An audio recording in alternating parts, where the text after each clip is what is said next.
He's the filmmaker. We're gonna party.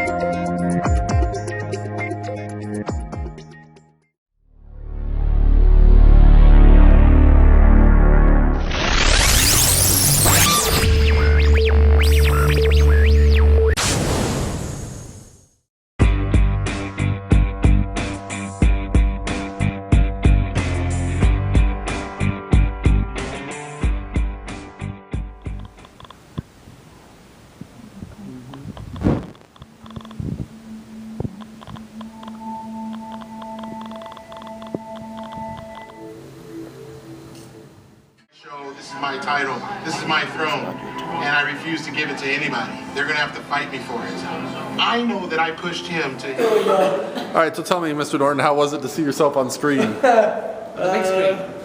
Awkward. No, it was cool. It was pretty cool. I had no idea they were gonna use the footage, so yeah, I guess you can chalk another one off the checklist that I never even thought would exist, you know, so... Yeah. Yeah, you had a couple scenes, so that was awesome. Yeah. I mean, I'm gonna wait for my check in the mail, you know. I'll probably get it next week and we'll say, here's your cut, 2 cents. No, he'll get his SAG card now. Yeah. Why are we doing a red carpet walk? Carpet's kind of red. Yeah, right. Exactly. Got a little red. Has some red in it. A little red UNA. Oh, look, we got Bill. Next Big year, Will. I will be Big Will. at the Olympia. Look at these arms, people. Look at this guy. What do we got? Fucking superstar back here. Fucking bio. Generation Iron. Hollywood! You mad? You were all up in that movie, weren't you? You mad? Hollywood status. It's Friday, so it's deadlift day. Hollywood kid.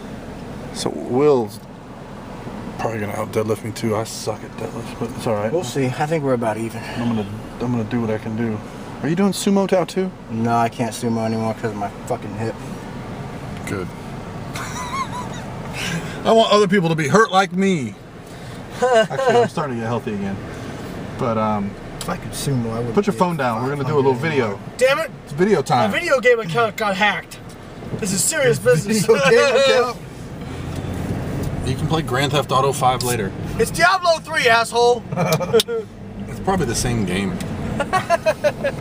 All right, so we just saw Generation Iron. This is the official Generation Iron review. Layne and I just saw it, so we won't give too much away for Will. So no spoilers here. But Phil Heath wins. It's about bodybuilding. No! Yeah, any bodybuilding aficionado actually knows what happened already. But the cool thing about this movie is they went pretty in depth into the lives of all the guys, especially Phil Heath and Kai. I mean, I think they were set up as the... Yeah, it was definitely Arnold and Franco. Arnold and Lou, like in Pumping Iron. How would you compare the movie to the original Pumping Iron? Well, I like the original Pumping Iron, but it's mostly because you see all your heroes you have growing up and that sort of thing, and they actually come to life. It's not just pictures. I actually thought that this was a better movie, to be honest with you, in terms of, I mean, you're never going to convince people it's a better movie, right? Because Pumping Iron is a classic. It's the first bodybuilding movie, and because of that, because it's so groundbreaking, that will always be considered the better movie, most likely. But I thought in terms of the camera work, you know, obviously HD makes things better. For a bodybuilding movie, HD makes a huge difference. But in terms of, like, there was actually like a really cohesive storyline. They touched on a lot of topics that Pumping Iron didn't really touch on. It was just kind of a rivalry thing and the lifestyle thing in Pumping Iron, whereas this, they kind of touched on, I'd say, most major bodybuilding topics, you know. And I mean, I was backstage last year at the 2012 Mr. Olympia because I was doing the broadcasting for bodybuilding.com. Oh, shit. And I thought they captured the backstage atmosphere extremely well. I remember, I don't want to spoil it, but there's a part in the movie where one of the competitors is really agitated because he didn't have time to pump up, and and they showed his how he was feeling very well, because I remember him walking right by and being like, "Fuck, I haven't had time to pump up," getting really annoyed with everything, and so it was cool that it made that into the movie, and it really showed the difference between kind of the attitudes after prejudging versus finals and that sort of thing. So I thought they did a really good job of capturing everything. The one thing, my wife said they missed out on was that Philly's wife actually walked up to Kai after the Olympia was over and talked to him for like 20 minutes and told her, I can't remember exactly what she said, but there's something to the effect of, you really did a great job. You should be very proud of yourself, and basically told him that she was proud of him. Something like that, to that effect. It was a really classy move on her part, because you see all the trash talking, you see, kind of the what you expect, but you don't expect, to see that kind of sportsmanship from, the other competitor's wife, and so that was really cool. And the guys from the Generation Iron, who did a fantastic job, but one of the producers was like really agitated because they were like, "You missed that? I can't believe you didn't get that on camera." Isabel could overhear him talking about that because she was right there as it was happening. So that's pretty cool. So I'll give you guys that little detail since it didn't make it into the movie. But that was very cool. She was very classy. Obviously it's easy to be a gracious winner. Well, it's easier to be a gracious winner than it is to be a gracious loser. But obviously something she didn't have to do at all. So that was pretty cool to see live. I'll give you my take. I thought the movie, when you see the first Pumping Iron, it's the first. I'll say I was not a competitor at that time. I had no intentions of being a bodybuilder at that time, and it gave me the hunger and the desire to see what these guys were accomplishing. So this movie, I think it actually continued that burn, like seeing these guys and what they go through. I was itching to go to the gym. I was itching to make my next meal. Like it kind of gave me a sense of pride in what we do. I like that they touched on the taboo topics. The original Pumping Iron did not talk about steroids. This Pumping Iron, they talk about the topic of steroids. They don't skate around it. They don't go into details. They don't talk about who's doing what or anything like that. But they do talk about the issue at hand and what role steroids are currently playing in sports. So I think that was really cool. And they get into some of the lives of not just like the original movie. They went off on maybe 2 or 3 characters. They actually get into about 7 people's lives, discussing their various approaches. A couple of the guys are still trying to qualify for the Olympia. Obviously you've got the front runners, and they tie it up nicely at the end. You don't really feel like there's anything left for them to finish. And they do a great job getting into Kai's life. I'm a bigger fan of his now than I've ever been, even though I've always watched his videos. But seeing his artistic side, seeing the way he approaches life, and he talks a lot about his childhood and what's gotten him to the point where he is now. As a fan of bodybuilding, Layne, who did you come out of the movie being a bigger fan of or a less fan of, or things remaining the same for? It's about the same for everything. I thought Kai looked very good in the whole thing. I actually thought Dennis Wolf came out looking very good.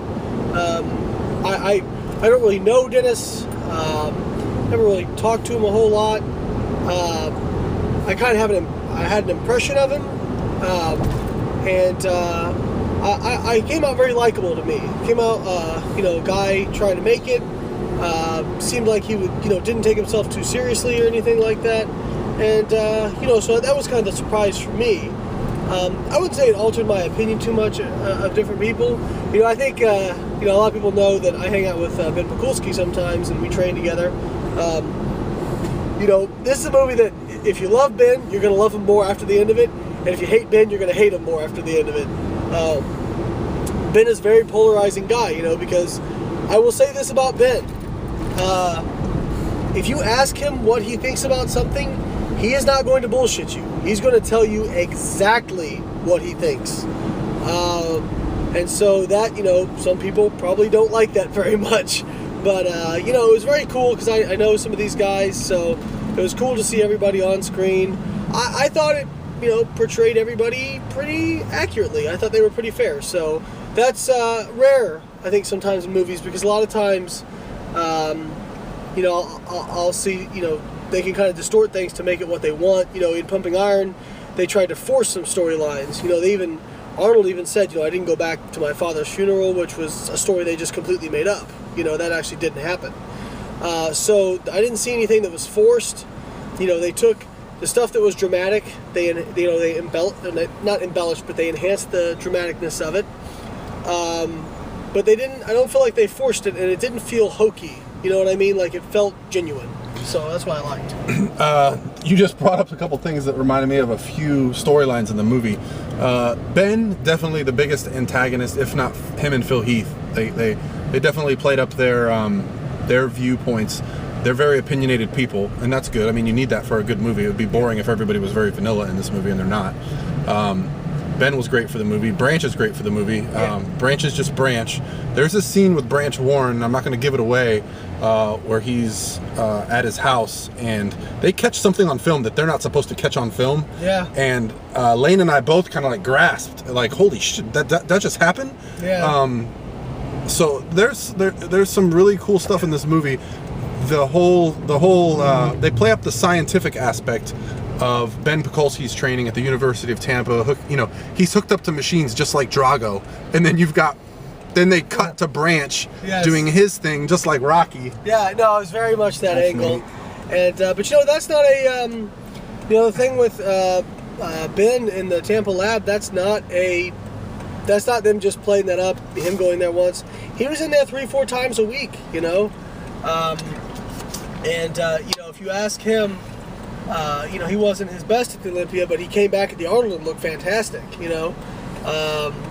So I mean, and he's definitely improved over time. So, I think that, it's interesting. Not to get too much into it, but I'm all about throwing around heavyweights. Old school hardcore training, but at the same time, you see these guys being so meticulous with their nutrition. And a lot of times, they don't get into the scientific aspects of their training. They aren't precise with their training. They aren't, doing properly, periodized training routines. And you would just wonder, how much better could some of these guys be if they actually got on something that was, like nonlinear periodization or undulating periodization, where it would help prevent those training plateaus. It'd probably be scary to see how good some of these guys could be. All right, well, that's your review for Generation Iron. I'm Paul Revelia. That's Layne Norton, who actually has a co-starring role in the movie. Co-star? Yeah, there we go. Yes, he was pretty surprised that he was in the movie. 3 scenes at least? Yeah, I know 2 I heard, or 3, and I heard your voice a couple other times, doing voiceovers. Cool. So that was pretty cool. And then he got stopped in the bathroom. After the movie. That awkward bathroom encounter. And then, all right, we'll say bye to Will too, but you won't miss him long because we're gonna go deadlift now, so I'll have videos of that as well. Deadlift.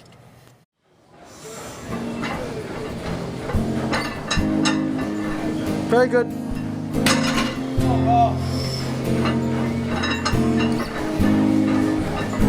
Nice.